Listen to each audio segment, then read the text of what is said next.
ખબર આપણે વિચાર કરે કે લીમડી આવી મોટી સભા થઈ પણ બહાર લઈ આવી લોકો આપણને ખરાબ કરવા આવ્યા. આપણે તો ગયા જ નથી. એ લોકો ઊભા રાખવાના કે અમે જુડાવાળા ઊભા રાખવું જોઈએ, પણ જુડાવાળા ઊભા કાં થાય ને એના માણસ જ નથી. કાં ઊભા રહેવાના? આવા તાલુકા પંચાયત જિલ્લા પંચાયત ચૂંટણી અમે જવાબ આપીએ. અમે લોકો વચ્ચે જાઉં અને કહેવાના હે અને અમે કહીશું 100% કહીશું. અમારું કામ આવેલું કહેવાના. એ લોકો કયા મોઢે આવીને તમારી વાહે આવીને કામ માંગે અને કયું કામ બતાડે કે મેં તળાવ બનાવ્યું, આ રોડ રસ્તા કર્યા, આના રેશન કાર્ડ કાઢી આલ્યું, આ ગયડા માણસને મદદ કરી અને ભેડા બાંધેડા તોડી, એવું કયું કેવું કામ એની પાસે? અમે તો આ સરપંચો સાથે મળીને બધા અમે આ કામ કરવાના મિત્રો. અને આ સરકારની અંદર ઘણી બધી યોજના છે.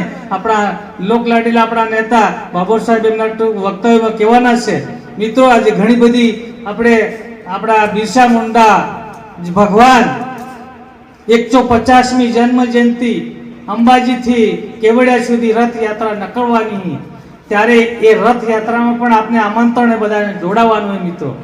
એ ભગવાન બિરસા મુંડા આદિવાસી જે ગૌરવ દિવસની યાત્રા લઈને આવવાના હોય ત્યારે આપણે સૌ બધા જોડાઈએ અને ઘણી બધી આપણે સૌ ભૂખ પણ લાગી હશે. ઘણી બધી આપણે સભામાં મળીશું અને એ લોકોને મિત્રો આપણે જવાબ આપીશું. પણ આજે નવા વર્ષની બધાને ખૂબ ખૂબ શુભકામના પાઠવું છું. અમારાથી કંઈક ભૂલ ભાલ થઈ તે માફ કરજો મિત્રો. અમારી પરીક્ષા કરજો. અમારે આજે હજુ આ મંત્રી પદ પહેલું આવ્યું, હજુ 3 વર્ષ બાકી છે. તમારો કોઈ પણ નાનું મોટું કામ હોય અમે કોઈ ભેદભાવ નહીં કરીએ. મહેશભાઈ હે, બાબર સાહેબ હે, અમે હે, બધા કરણસિંહ સાહેબ, સ્નેહલ દરિયા સાહેબ, કૃષ્ણરાજ હે, લલિતભાઈ હે, બધા જ આપણા જિલ્લા પંચાયતના સભ્યો હે, આગેવાનો હે. કોઈ પણ નાનું મોટું કામ હોય ને અમને કહેજો.